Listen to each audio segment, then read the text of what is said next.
Assalamualaikum warahmatullahi wabarakatuh. Alhamdulillah, alhamdulillahilladzi hadana lihada wa ma kunna linahtadiya laula an hadana Allah. Asyhadu an la ilaha illallah wahdahu la syarika lah wa asyhadu anna Muhammadan abduhu wa rasuluh. Amma ba'du. Teman-teman semua, anggota Majelis Taklim As-Sisa yang insya Allah dimuliakan oleh Allah. Pertama, mari kita bersama-sama bersyukur kepada Allah atas segala karunia yang diberikan kepada kita semua, sehingga pada pagi hari ini Jumat barokah kita mohon pada Allah. Awalan dari aktivitas kita adalah dalam rangka Rabbaniyah, bagaimana kita membangun kedekatan kita dengan Allah dengan hadir di majelis taklim ini. Mudah-mudahan ini menjadi catatan amal soleh buat kita semua. Amin ya rabbal alamin. Kemudian salawat dan salam semoga selalu terlimpahkan kepada teladan kita Rasulullah Muhammad sallallahu alaihi wasallam, karena beliau adalah teladan kita, uswah hasanah kita yang terus kita tunggu-tunggu syafaatnya nanti di yaumil akhir. Amin ya rabbal alamin. Insyaallah pagi-pagi udah rapi banget ya, banyak dan penuh. Tertarik dengan temanya kok? Enggak ya, bukan karena itu, tapi karena kita semua ilmu insya Allah ya. Cuman kali ini yang mau saya bahas itu fikih ya, berdandan sesuai dengan syariah, sesuai dengan syariat, atau boleh berhias, bahasanya boleh ya. Tetapi ada satu catatan yang perlu saya sampaikan. Kalau kita bicara tentang fikih, tidak boleh baper, kan? Jadi ini fikih aturan kita jalan biar tidak tersesat, biar nggak nyemplung jurang, maka perasaannya ditaruh ya, logikanya dipakai. Karena kalau sudah aturan fikih tidak boleh pakai perasaan ya. Aturan itu logika yang main, karena itu disampaikan oleh Allah Subhanahu wa taala, juga dilengkapi oleh Rasulullah sallallahu alaihi wasallam. Siap?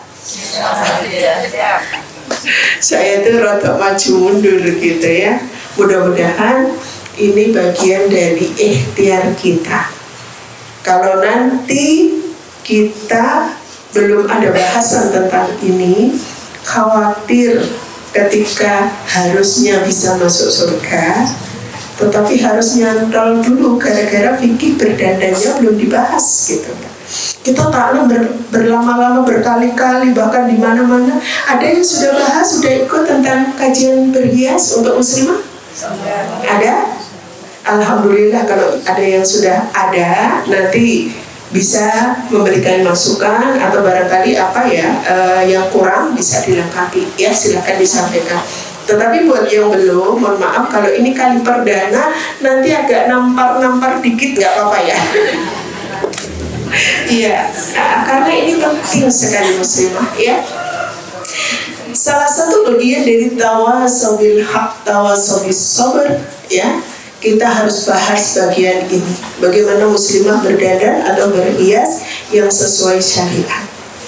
Kita perlu tahu dulu ya bahwa hadis Rasulullah SAW menyampaikan ad-dunya mata wa khairu mata'iha al-mar'atus salihah. Dunia ini adalah perhiasan. Perhiasan yang paling indah adalah wanita salihah. Wanita salihah yang seperti apa? Nah, salah satunya nanti kita akan bahas. Baik, teman-teman semua, muslimah salihah yang dicintai Allah insya Allah ya. Kita tahu bahwa kita muslimah itu lahir tidak bisa memilih untuk menjadi laki-laki atau menjadi perempuan. Tetapi ketika Allah sudah takdirkan kita lahir menjadi muslimah, maka kita harus nerima qadarullah, takdirnya kita sebagai muslimah. Karena apa? Insya Allah kita itu punya peluang masuk surganya Allah itu lewat pintu banyak sekali.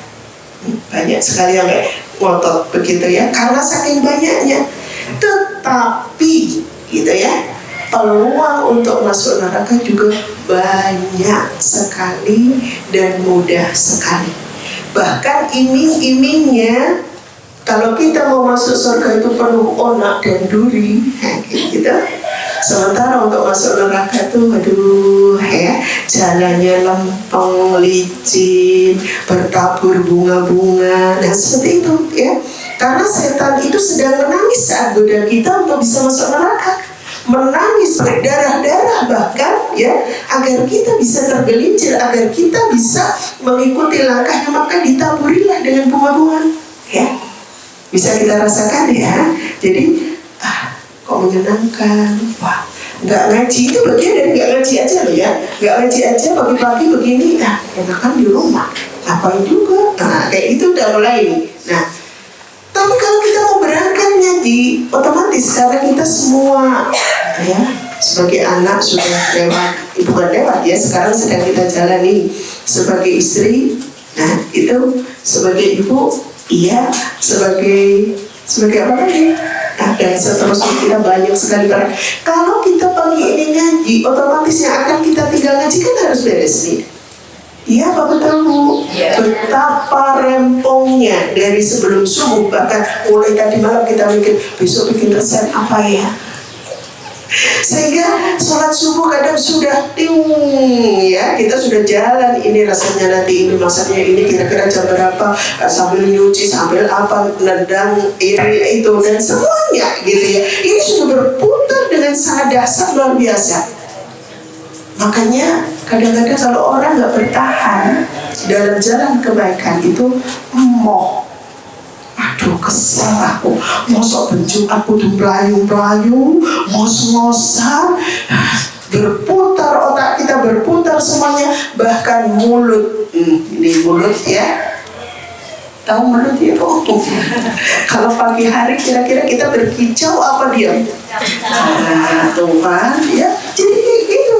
Sehingga inilah yang kemudian menjadikan nilai ya, value ya, ketika kita mau berada di jalan Allah dalam rangka menjadi mar'atun sholihatun gitu ya, menjadi wanita yang sholihah, maka perjuangan itu nggak sama dengan mereka yang mohon maaf ukurannya standar.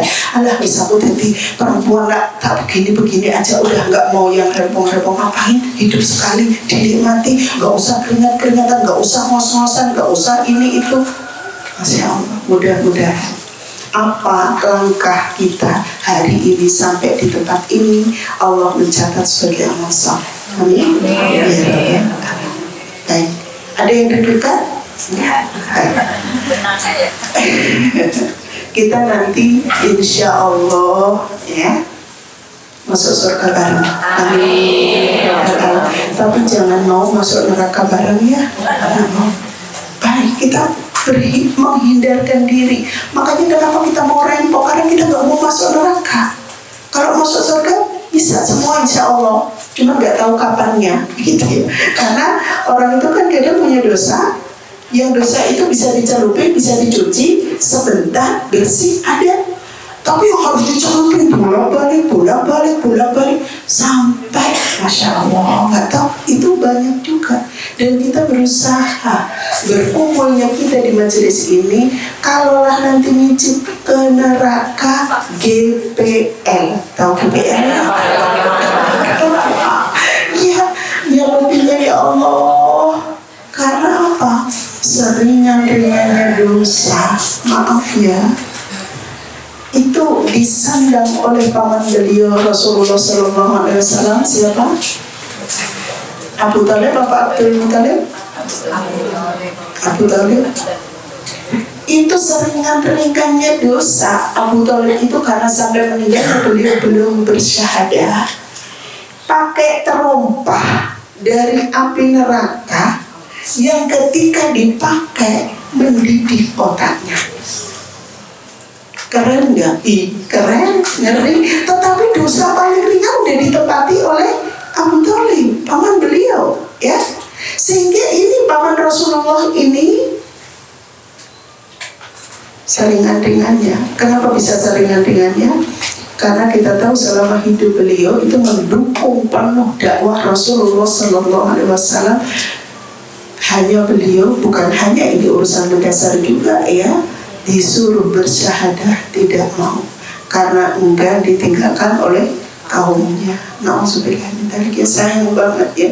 Sehingga di situ kalau kita nanya dosanya Abu Thalib saja seperti itu, terus kita bagaimana? Kita tidak tahu. Makanya bismillah kita akan bahas. Jangan sampai hari-hari kita menabur dosa-dosa sementara kita, maaf, urusan pahalanya lain boleh ke angel banget, tapi dosanya terus banyak. Baik, Muslimah Sholihah, kita akan bahas dulu tentang sunnah fitrahnya manusia, ya. Rasulullah Sallallahu Alaihi Wasallam bersabda dari Aisyah radhiyallahu anhu, ya. Ini saya bacakan hadisnya, terjemahannya saja, ya. 10 hal yang termasuk di sana fitrah yang harus kita jaga, tetapi ini terkumpul 10 ini untuk laki-laki dan perempuan. Tetapi yang saya akan bacakan cuman yang 5 saja. Apa yang disampaikan dari Abu Hurairah radhiyallahu anhu, Rasulullah Shallallahu Alaihi Wasallam mengatakan 5 perkara yang merupakan fitrah dari manusia adalah: 1, memotong kuku. Maaf, jangan tersinggung yang kukunya panjang. Pulang dari sini nanti dipotong. 2, mencukur kumis. Ada yang punya kumis? Ya. Jadi ini khusus untuk laki-laki. Kalau kita ada yang kumisnya? Enggak. Oke. Kemudian mencabut bulu ketiak. Mencabut bulu ketiak, dicabut sunnahnya. Sakit nggak dicabut? Sakit. Tapi kenapa ya kok disunahkan dicabut, tidak dipotong, tidak dicukur? Ini ada perbedaan pendapat, ya. Ada yang di ujung pangkal dari rambut ketiak itu, mohon maaf, ada kotorannya yang memang kalau tidak dicabut tidak bisa hilang. Terus kalau dicukur boleh tidak? Boleh, tetapi kurang dari nilai sunnahnya. Karena bisa jadi dicabutnya rasa sakit itu penggugur dosa. Nah sekarang tinggal pilih aja gitu, ya. Terus kemudian mencukur, maaf, bulu kemaluan. Nah, ini kalau bulu kemaluan jelas dicukur gitu, ya. Artinya sebenarnya kan ada pada masa Rasulullah Sallallahu Alaihi Wasallam menetapkan sunnah fitrah ini, urusan cukur-mencukur ada gitu, ya. Tetapi kenapa bulu ketiak kok disuruh mencabut, ya? Sementara maaf, bulu kemaluan disuruh mencukur. Nah ini kadang, mohon maaf, untuk asbabul furutsnya, ya. Jadi sebab turunnya hadis ini seperti apa itu perlu kita kaji, dan untuk yang ini mohon maaf saya belum tahu, ya.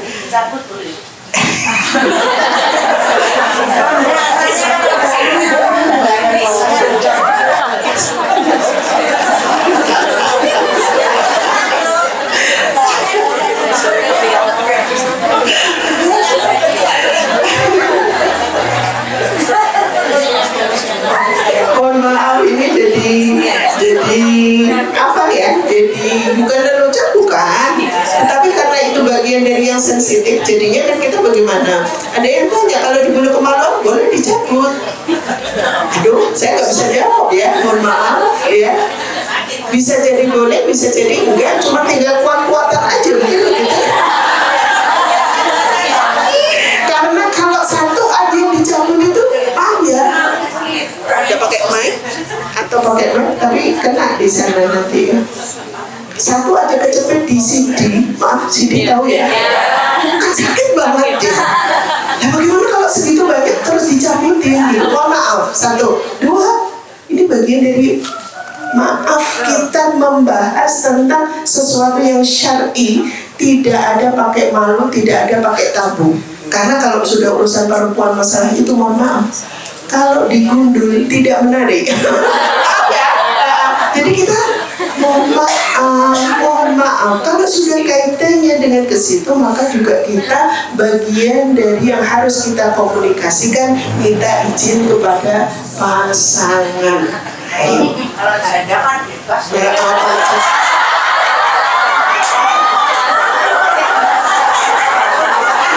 Iya, kalau janda bebas ya silahkan. Kalau yang masih punya pasangan, mohon maaf ini juga secara selera itu jangan dihabisin, dipotong yang rapi begini bagian sini dan lain sebagainya. Mohon maaf ya, buat yang janda ini sudah cukup ya. Jadi ini bagian dari yang perlu kita bahas. Mohon maaf Ibu, mohon maaf. Kita tahu semua anggota tubuh kita buat kita para istri itu menjadi hak total suami kita, sehingga terutama kaitannya dengan organ yang satu itu, gitu ya. Maka ini menjadi sesuatu puncak dari fitnah syahwatnya. Jadi beliau tertarik dengan lawan jenis di luaran, di mana saja, maka kembalinya adalah kepada istrinya. Dan urusan yang satu itu menjadi titik puncak dari bagaimana syahwatnya bisa ditundukkan, yang disebut dengan ghadul basar. Menundukkan pandangan itu bukan cuma matanya, tetapi syahwat yang sudah bisa dikendalikan, disalurkan di tempat yang halal dengan cara yang ma'ruf. Baik, itu fitrah sunnah. Dari apa yang kita sampaikan, ada pertanyaan? Yang kelima. Yang kelima belum ya? Ya. Yang berikutnya, yang ke ini ada berapa yang sudah saya sampaikan? Baik. Saya ulang. Hadis yang berikutnya, ini hadis yang satu menjelaskan hanya 4 perkara. Yang hadis yang kedua, 10 hal yang termasuk fitrah. Nanti tinggal dimasukin yang belum. Mencukur kumis, memotong kuku, menyela-nyela, mencuci jari. Bagian jari-jari kalau kita berwudu sering harus dibersihkan, ya, mulai dari tangan juga kaki, karena di situ tempat kotoran yang sangat luar biasa. Kemudian memanjangkan jenggot. Nah, ini dia yang belum tadi ya. Bersiwak, ya, sunnahnya pakai siwaknya ya memang batang siwak itu. Tetapi kalau kita sulit menemukan, bisa pakai sikat gigi. Kemudian istinsya itu memasukkan air ke hidung, ya, kemudian menyemburkan kembali. Kemudian mencabut bulu ketiak, mencukur rambut kemaluan,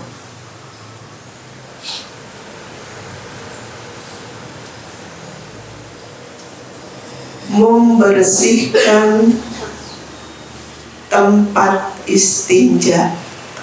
Istinja itu ada 2, ya. Jadi ini langsung kita terjemahkan 2 poin: lubang kemaluan dan lubang toilet. Lubang toilet, maaf.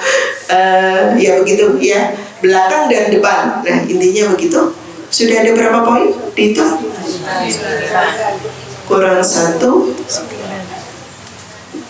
yang ke-10.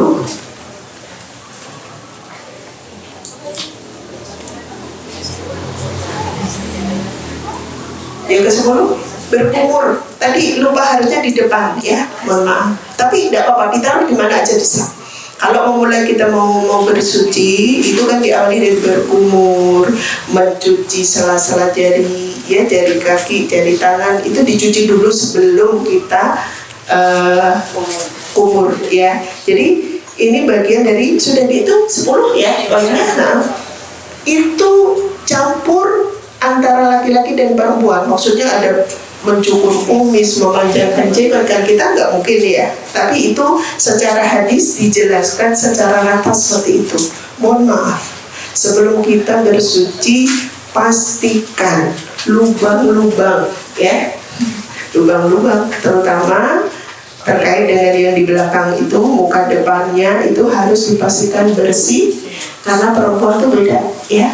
Membersihkan organ kemaluan perempuan dengan laki-laki berbeda. Kalau lelaki sangat simpel. Mohon maaf, saya jelaskan begini bukan untuk apa-apa, tetapi ibu-ibu pasti ada yang punya anak laki-laki, juga punya anak perempuan ya. Punya suami laki-laki juga kita sebagai perempuan. Artinya insya Allah organ itu tidak asing. Untuk apa? Karena ini bagian dari bersuci dan kaitannya dengan bagaimana kesejahteraan, keharmonisan dalam rumah tangga. Baik, itu fitrah yang harus dijaga kebersihan dan kesuciannya, karena itu bagian dari nanti yang kita akan perhatikan tentang urusan berhias atau berdandan. Baik, sekarang yang pertama, bagaimana muslimah berdandan ya.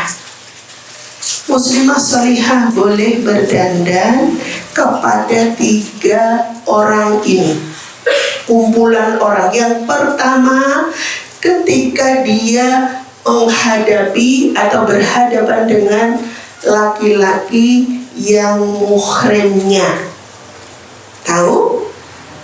Anaknya, kakaknya, adiknya yang laki-laki, ayahnya, ya, pamannya dari ayah dan seterusnya yang nanti ada di Quran surah An-Nisa ayatnya lupa saya, mohon maaf ya. Di situ dijelaskan mahram kita itu di situ. Boleh wanita berhias, maaf, selama tidak membuka aurat yang berlebihan. Aurat yang mendasar, misalnya kita pakaian sopan, tidak menutup hijab, boleh di hadapan muhrim kita. 1. Yang kedua, di hadapan suami. Ini yang khusus, mohon maaf. Kalau di hadapan suami, mohon maaf, ini sampai detail nggak apa-apa. Buka aurat, nggak ada aurat buat suami, ya. Maaf ya, insya Allah. Ya, nggak usah didetailin, sudah pada ngerti semuanya kalau yang satu ini. Yang ketiga, di hadapan para muslimah salihah. Jadi kita boleh berdandan apa saja di tempat 3 tempat ini. Kalau di hadapan mahram kita, laki-laki yang pertama, kecuali maaf ya soal buka-bukaan sampai itu kan enggak ya. Yang penting mungkin sopan itu ya, aturannya. Nanti ada aturan pakaian itu seperti apa. Baik, itu tempatnya tahu ya. Sehingga kita mohon maaf, berdandan jangan sampai diniatkan untuk laki-laki yang bukan muhrim, yang itu biar menarik buat mereka. Tahu maksudnya? Berdandannya cantik kalau keluar rumah. Begitu keluar rumah, klakson di bel kencang. Nah, nunjukin kalau saya sedang lewat. Nah, kayak gitu. Mohon maaf, ini hati-hati. Sekarang banyak sekali yang begitu, ya.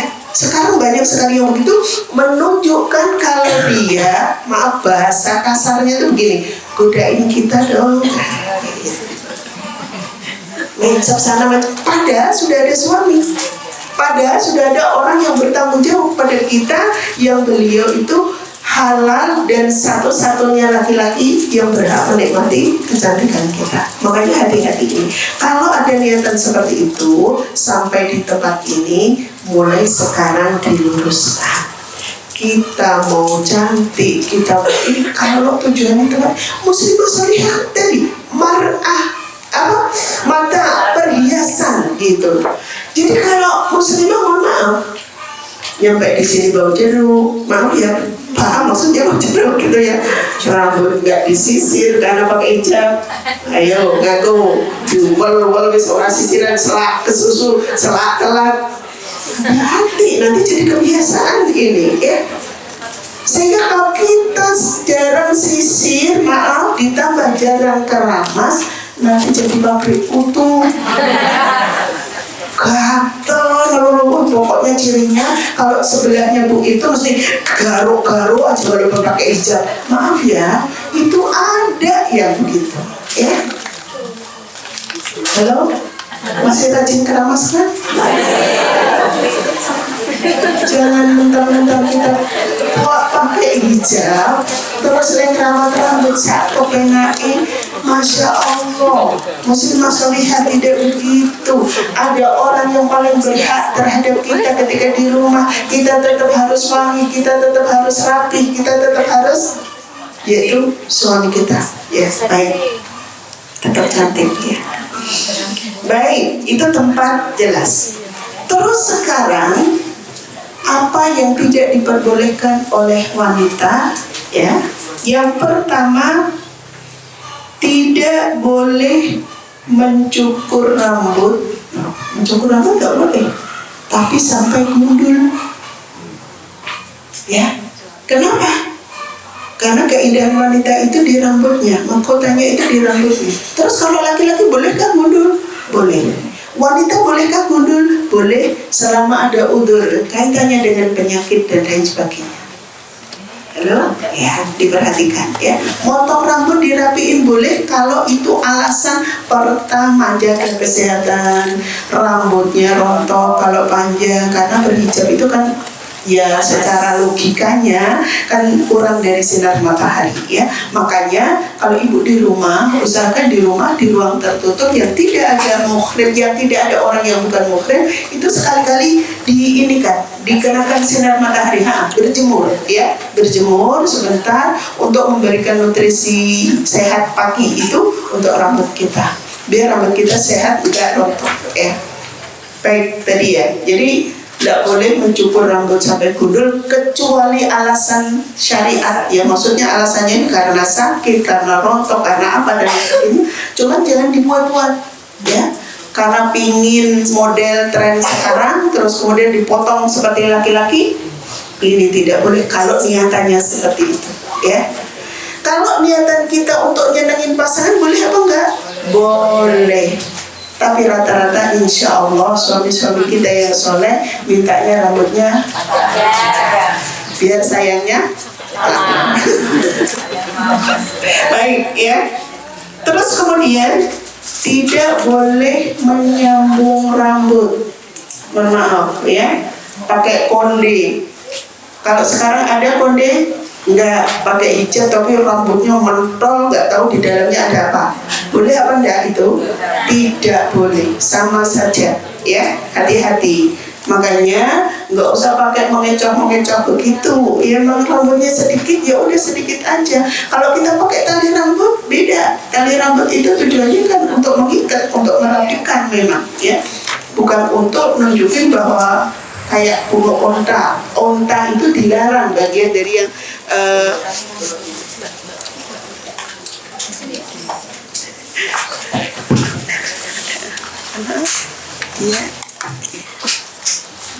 ya, jadi wanita dilaknat salah satunya adalah karena pakai rambut sambung ya. Ini hati-hati ya.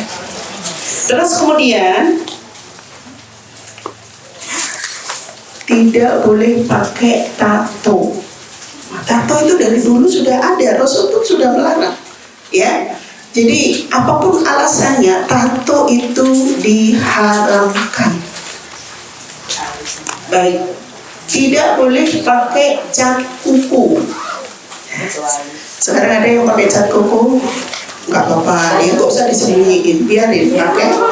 Tetapi kenapa tidak boleh pakai cat kuku? Cat kuku ini menghalangi kalau kita bersuci, tidak bisa nembus ke dalam kukunya.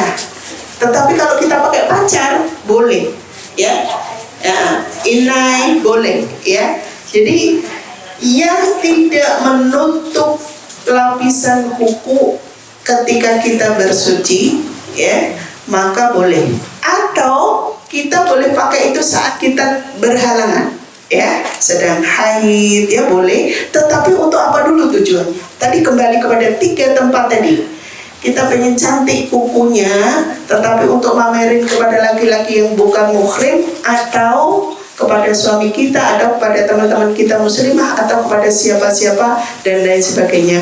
Niat menjadi ukuran nanti bagaimana Allah akan menghukumi dari apa yang kita kerjakan. Ya, jelas ya di sini. Terus kemudian, mohon maaf, sebenarnya tidak salah saya bukakan ya urutannya. Maaf ya, jangan sekali-kali pakai perasaan. Tidak boleh pakai wewangian. Mohon maaf ini. Ketika kita jalan, orang bau semua wangi. Ya, terus tujuannya kita pakai wewangian untuk apa? Menghilangkan bau ketiak. Sudah itu aja. Jadi boleh pakai deodoran, boleh pakai apa tuh, tawas ya, menghilangkan bau ketiak kita, karena hampir semua kita ketiaknya bau jeruk ya. Sehingga tujuannya ketika bau jeruknya sudah hilang, sudah. Jangan mau berangkat tak semprotannya cowok semua ketika lewat. Bus, ya Allah, laki-laki pada nyari ini bau sumbernya dari mana, sehingga kita diikuti. Ini memancing maksiat ya. Dimana kalau maksiat itu muncul, maka ketika mohon maaf, na'udzubillah, ini tadi kita berlindung kepada Allah, ada laki-laki yang tergoda gara-gara kita, mohon maaf ya, itu kita punya kontribusi dosa yang besar juga. Ingat kisah yang pernah saya sampaikan? Tapi tolong jangan dimanipulasi, jangan dipotong. Ada kisah seorang ulama sedang berjalan mau berangkat ke masjid, nyelek perempuan muslimah yang juga mau ke masjid. Tetapi apa yang terjadi ketika disalib jalan ini, jalan bus gitu, baunya harum sekali. Seorang ulama ini mundur ya, mundur dan kemudian bersebelahan dengan perempuan yang sedang berjalan menuju ke masjid tadi. Ditanya, wahai muslimah, mau ke masjid kah engkau? Ya, pulang dulu, kata beliau. Kenapa? Mandi. Tuh, saya tadi udah mandi, iya, tapi bau harummu bisa merusak ininya laki-laki. Karena kalau perempuan kan di belakang nih, laki-laki di depan, barisannya, softnya. Ketika kemudian ada angin yang bertiup, laki-laki yang softnya di depan sedang khusyuk mau sholat, bau parfumnya perempuan, pikirannya tidak untuk kepada Allah, tapi keranjang. Bukan keranjang ya,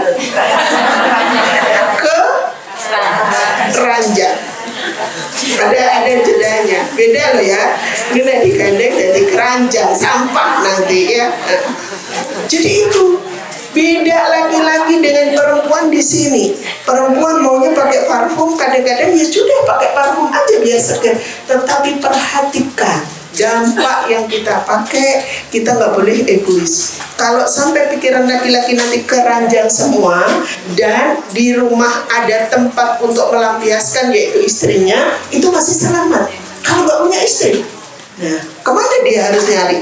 Ini dia, dosa kita besar berkontribusi penyebab mereka berpikir saat mau takarrub kepada Allah, saat mau menyembah kepada Allah, yang dipikir urusan rakyat. Baik, paham dari sini? Ya. Terus kemudian tidak diperbolehkan memakai pakaian yang tipis, nerawang, dan yang ketat membentuk tubuhnya. Nah, ini maksud saya di sini, jangan tersinggung, jangan pakai perasaan. Kita benahi habis ini karena kita mungkin bisa jadi belum tahu kalau ada syariatnya seperti itu. Jadi pakaian wanita itu syaratnya tebal, ya, tidak tembus pandang, ya, dan maaf, longgar. Nah, dipakainya tuh longgar, tidak sempit, tidak membentuk bentuk tubuh, karena bentuk tubuh perempuan dari semua sisi menarik. Apalagi yang tubuhnya aduhai. Wah, gitu. Buat laki-laki lihat sekilas, ya Allah, tubuhnya kayak gitar, kayak apa, gitar tuh gimana bentuknya juga. Nah, artinya ini peluang seperti ini harus kita perhatikan. Kenapa perintah menutup aurat, mengulurkan jilbab ke dadanya agar perhiasannya tidak kelihatan. Perhiasan perempuan itu apa? Dada dan seisinya, ya. Dan seisinya baik di luar maupun di dalam. Iya, Masya Allah, ya. Jadi di sini ini, ya Allah, buat laki-laki bu, mohon maaf ya. Kita kadang-kadang pakai baju seksi itu biasa, nggak ada ngaruh-ngaruhnya apa-apa. Tapi buat laki-laki, itu langsung loh pikirannya yang kesono gitu ya. Maaf, saya punya anak 3 laki semua, punya suami 1 laki juga. Itu kalau mau pergi, ya Allah, mereka itu memperhatikan sekali emaknya. Betul. Kok pakai gitu? Kenapa? Masih ini? Udah ganti. Suami bilang, kok pakai itu? Ganti lagi. Kadang mau berangkat tuh gobios saya bu. Udah mandi itu. Karena gonta ganti ini nggak sesuai, ini katanya nggak pas, itu nggak pas. Nanti gimana? Insya Allah kayak gitu. Tapi nggak apa-apa, mereka menjaga. Saya ditakdirkan punya 4 laki-laki, artinya mereka adalah orang-orang penjaga saya yang luar biasa gitu ya. Cuman saya memang harus siap, kadang-kadang kesal. Ya Allah, gonta ganti mulai tadi. Makanya kadang-kadang saya prepare untuk ini tuh jam mau berangkat harus panjang, karena ini nanti nunggu 4 komen dari para laki-laki ya. Dan kadang-kadang saya ngambil simpel, mohon maaf ya. Kadang-kadang baju udah tak pakai sekarang, besok tak pakai lagi biar tidak ada komen lagi gitu loh. Kadang-kadang sampai kayak gitu saking ini. Bahkan besok dipakai kalau masih nggak bau, saya pakai lagi. Ya, karena ini sudah tahu mereka maunya saya pakai itu. Kalau mau boleh pakai baju lagi nanti. Gitu. Baik. Jadi ini ya, tebal, tidak nerawang dan tidak membentuk tubuh. Ya. Sekarang banyak baju muslimah sholihah gamis yang aduhai ya. Benar-benar dipakai itu bentuk banget tubuhnya. Belum gitu, mohon maaf muslimah sholihah, jangan tersinggung. Pakai hijabnya di atas top ya. Udah gitu dimasukkan. Maaf ya. Ini kita ada yang perempuan, lihat apa yang terjadi. Kadang kering juga, apalagi laki-laki. Ini harus kita, Masya Allah, kerjasama yang baik ya. Maksudnya laki-laki itu ada laki-laki yang sholih, yang sangat menjaga. Dari rumah sudah menjaga dengan tilawah, sholat duha. Begitu keluar, ketemu dengan muslimah yang tubuhnya aduhai. Coba, siapa yang gak tertarik? Laki-laki fitrahnya, lihat siapapun perempuan memang ujiannya di sana ya. Sehingga kita jaga diri kita, jangan sampai menjadi penyebab dosa dari laki-laki yang sedang melihat kepada kita. Penting ini untuk kita ketahui, penting kita untuk nyadar diri bahwa ketika kita berjalan banyak mata yang mengawasi kita. Halo? Ya? Nerima? Salah. Ya Allah, iya begitu. Sehingga baju seksi kita, gamis-gamis kita yang transparan, tipis, membentuk-bentuk tubuh dipakai untuk suaminya saja, bukan untuk anak laki-lakinya juga. Karena anak laki-laki ini juga mikir, ya Allah, mama, bunda, gitu. Terus dia mau kemana?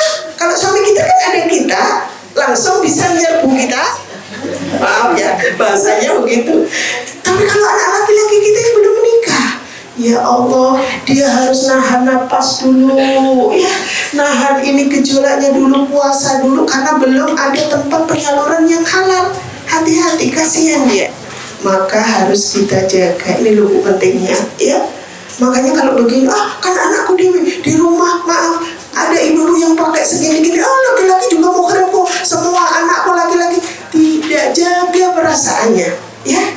Masya Allah, mereka nanti kalau punya teman perempuan, maaf, bisa jadi pelampiasan gara-gara di rumah sering lihat mamanya pakai tank top. Halo? Ya, difahami itu, ya.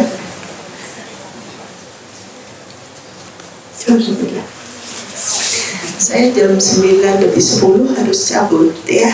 Jadi mohon maaf nanti tidak bisa ikut takziah, ya. Semoga lancar semuanya. Dan Masya Allah itu punya anak yang meninggal dalam usia segitu, itu nggak layak diminta. Tapi kalau Allah kasih seperti itu, anugerah yang luar biasa. Karena ini nanti insya Allah akan bisa menjadi penyebab orang tuanya bisa masuk surga. Karena anak usia segitu meninggal dunia tanpa hisab, langsung cering masuk surga. Masya Allah. Makanya tidak layak, masa mau minta anak, ya Allah nanti kalau saya punya anak wafatkan usia sekian, kan nggak mungkin gitu ya. Tetapi ketika itu dikasih pilihan, itu ya Allah luar biasa, ya. Itu anugerah yang luar biasa, ya. Semoga sekali lagi orang tuanya diberi kesabaran, ya. Dan kita semua bisa ambil pelajaran dari apa yang sudah ditakdirkan oleh Allah untuk saudara kita. Bantu apa yang bisa kita bantu, material, moral, dan semuanya. Karena sungguh bagaimana jika itu terjadi pada diri kita, maka insya Allah tidak ada ibu yang tidak bersedih ketika kita dihadapkan pada ujian yang seperti itu. Baik, kembali ke janji, ya. Sampai mana tadi ya? Berpakaian yang tipis ya.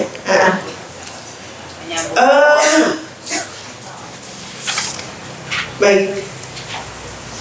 Terus berikutnya yang tidak diperkenankan, sebentar, biar tidak salah sekali lagi, ini tekstual kita, ya. Yang tidak kalah pentingnya ini yang terakhir, tabarruj. T-A-B-A-R-R-U-J, tabarruj.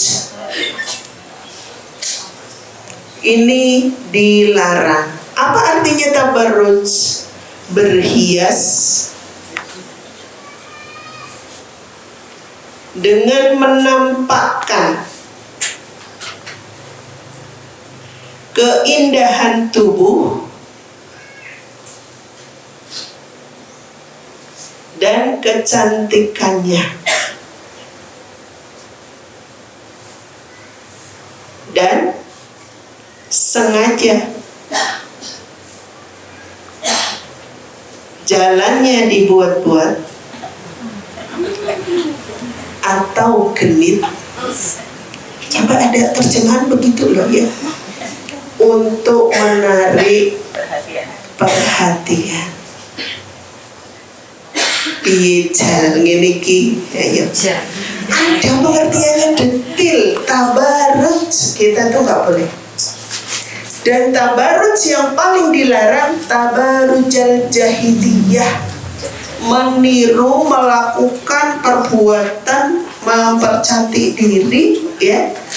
Masa jahiliyah ya memang untuk narik, maaf, ini untuk wanita-wanita yang kehormatannya memang diberikan kepada siapa saja.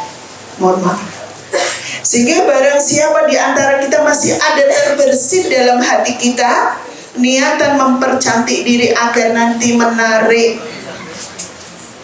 suaminya orang, menarik laki-laki yang ada di jalan, menarik laki-laki anaknya siapa yang sudah cukup usia, maka ini masuk dalam kategori tabarruj yang dilarang. Tidak boleh.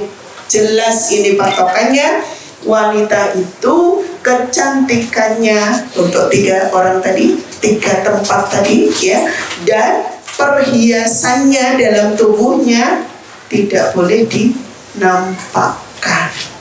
Maksudnya boleh perhiasan itu boleh kita pakai cincin, pakai gelang sewajarnya. Tujuannya untuk apa? Mempercantik diri dan tidak untuk memamerkan bahwa kita, mohon maaf, kalau di kalangan muslimah salihah, aku ki yo duwe gelang ki, aku ki yo duwe cincin, aku yo duwe kalung, lah masih pakai jilbab yo wis sak ngene ning jaba sedoyo.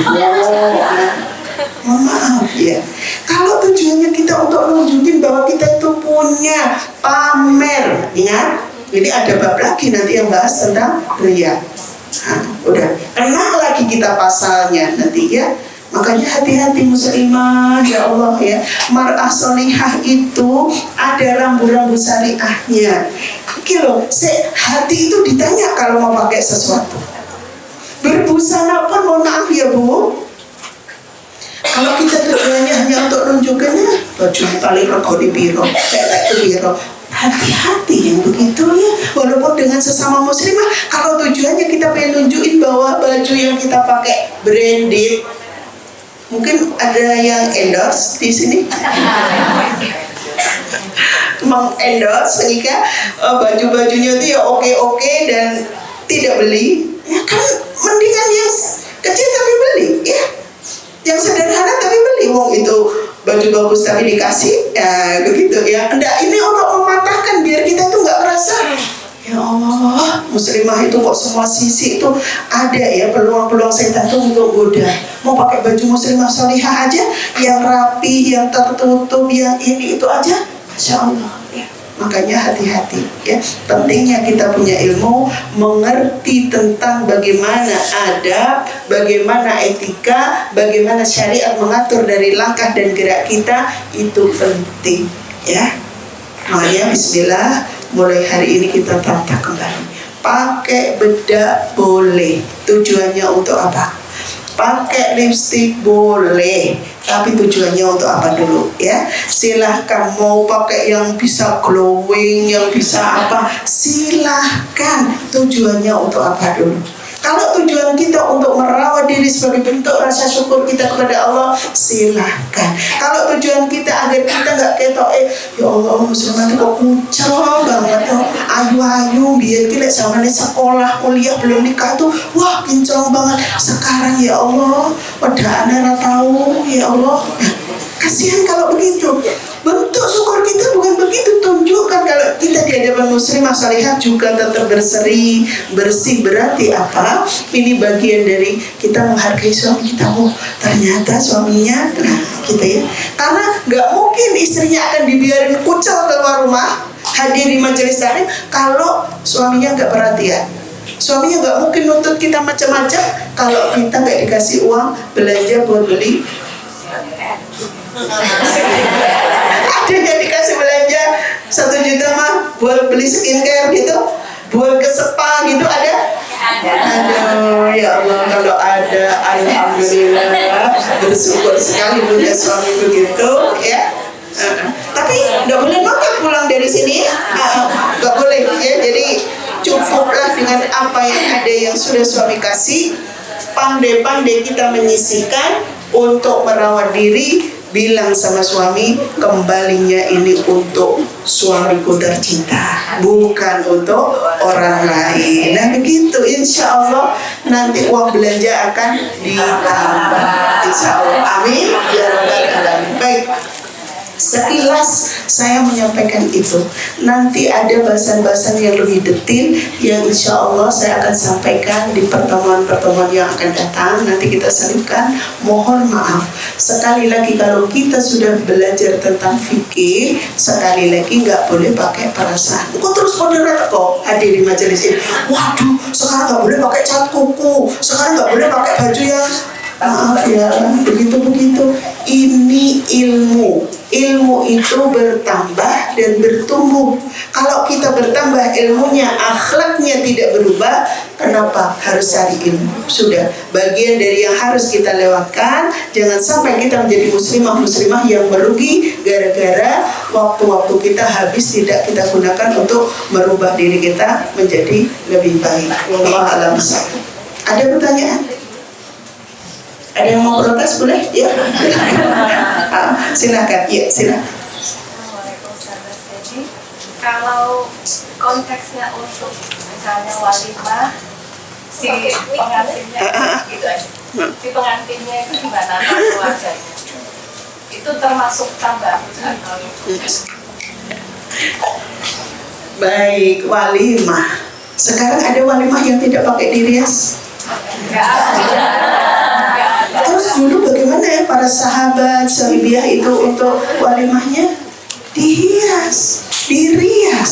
Tetapi ada hijab, laki-laki dan perempuan dipisah. Ya. Sekarang mau dipisah. Rono sing teko, semua kabur.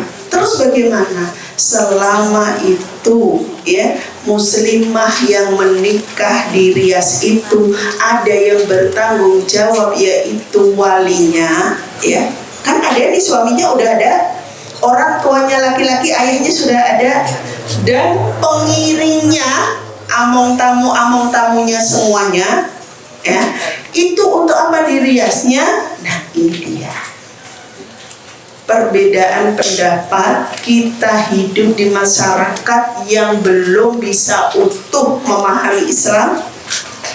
Karena kalau kembali kepada Rasulullah itu amat sangat simpel pernikahan itu, sehingga sekarang dilamar bisa jadi nunggu beberapa jam, nyembelih kambing selesai langsung walimah. Ada sehari itu yang kemudian langsung dinikahkan, ada yang nunggu maksimal 1 minggu karena orang-orangnya udah jelas dan pikirannya simpel, yang penting halal nikahnya. Sekarang tidak bisa. Weddingnya, ya Allah, sewa gedungnya, sewa riasnya, orang-orangnya, semuanya, ya Allah, bikin kita pusing mau menikah. Tetapi itu yang sudah menjadi kultur yang tidak bisa kita pisahkan. Selama kita ada misi besar untuk mengubah, tidak mau seperti itu terus, boleh. Ya, tadi dirias silahkan, karena ini ada yang berpendapat sekali seumur hidup boleh, ya, selama itu tujuannya memang bukan untuk memantaskan diri bahwa ini pengantin lagi bersuka cita, ya, keluarga pengantin lagi bersuka cita, bentuk rasa syukur seperti itu. Cuman maaf ya, kita tidak menghukumi apa yang ada di hati. Rata-rata karena nggak enak, mosok mantenan ngono, kalau api iki rokok dilarang ya rapopo, utang dhisik rapopo. Gengsinya yang besar. Makanya kalau bisa kita yang sedang punya putri-putri yang layak sudah menikah, diusahakan nyunah, ya, diusahakan. Itu nanti ringan dulu, ringan. Mending nanti kita kumpulin uang yang bisa kita gunakan untuk sewa gedung, untuk rias dan semuanya, modal buat pengantin, iya. Modal untuk beli rumah, kontrak rumah, modal usaha, itu jauh lebih baik daripada habis dihambur-hamburin untuk acara begitu, ya. Karena apa? Menikah itu yang paling penting satu, i'lanat, pengumuman, menunjukkan bahwa ini laki-laki dan perempuan ini sudah halal, tidak muncul fitnah. Satu, dua, tasyakur dari pernikahannya, kemudian kita bersyukur. Syukurnya gimana? Undang tetangga, undang teman untuk makan-makan, ya, sebagai bentuk kita menginikan rezeki dari Allah yang luar biasa. Itu seperti itu. Sehingga tadi kalau dihukumi boleh, tetapi bedanya udah amat sangat tipis karena terkait dengan niatan di dalam hatinya untuk apa, ya. Tetapi usahakan memang tidak terlalu banyak hal yang kita buang secara mubazir, ya, karena ya Allah, saya banyak melihat, mohon maaf ya, mohon maaf, jangan tersinggung sekali lagi. Buat yang pesta pernikahannya amat sangat mewah tuh, pulang saya tuh ikut mikir, ente piro, makan itu makanannya enak-enak, tapi mau makan juga mikir, ya Allah ini kayak seporsi satu orang. Mohon maaf ya Bu, saya tuh di jalan mesti cepat-cepat sama suami itu, Ya Allah, iya kok malu banget ya. Kita nanti apa sanggup? Udah sesanggupnya. Ukurannya adalah anak kita nanti halal, urusan akad nikahnya selesai, udah. Tetangga makan-makan, selesai. Anak tidak muncul fitnah, selesai. Udah gitu aja. Mohon maaf, begitu ya? Iya. Sehingga kita terjemahkan sesuai dengan kesanggupan kita masing-masing. Satu, yang kedua, jangan jauh dari syariat, ya. Kalau Rasulullah SAW dan para sahabat nunjukin contoh-contoh yang sederhana, kenapa kita pakai yang mewah-mewah dan mempersulit diri kita? Makanya kan sekarang kalau nikah itu kan jaraknya lama ini karena mempersiapkan ininya. Ya Allah, untuk duit tekonding, boleh nanti saja. Jadi saya tahu orang kaya pun sebenarnya mikir juga. Duit sakmono akeh dihabisin dalam sekali waktu. Ya Allah, kisah ono kurangi. Akhirnya apa? Nunggu amplop yang datang. Ayo. Ketika ada amplop yang datang tidak sesuai dengan dia amplop yang dikeluarin, gimana kira-kira? Dumel. Walah, biyen aku nyumbang sakmene, kok saiki dibalik nih sakmene, padahal zaman tahun piro. Akhirnya ikhlas apa enggak? Nah, terus wis keimbangan, maaf ya bahasanya itu bahasa ndak karuan. Sudah tak kasih makan begitu rupa, silakan pilih semua dimakan.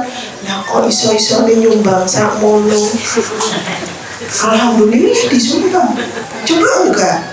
Ndak, ini akhirnya logikanya centang-mentang tidak ada. Ya Allah, walimah itu harusnya pure sudah. Nggak ada yang ditarik-tarik, nggak ada yang pakai amplop-amplop, sudah lepas semuanya. Kalau kita dulu nyumbang ke teman kita, udah nyumbang ya nyumbang, namanya niatnya nyumbang, nggak usah nunggu dibalikin, biar Allah yang ganti, kayak gitu. Tetapi apa yang terjadi? Masya Allah, ayo kita evaluasi semua. Kalau kita sudah terlanjur begitu, tidak ada hukum buat orang yang tidak tahu. Dan sekarang setelah tahu hukum, diusahakan. Paling tidak ada hijab hati. Kita nggak mau melakukan seperti itu lagi. Kita mau langkah ke depan karena kita sudah punya ilmu lebih baik lagi. Dan kita tidak mau merugi ketika sewaktu-waktu Allah memanggil kita. Halo muslimah, insya Allah ya.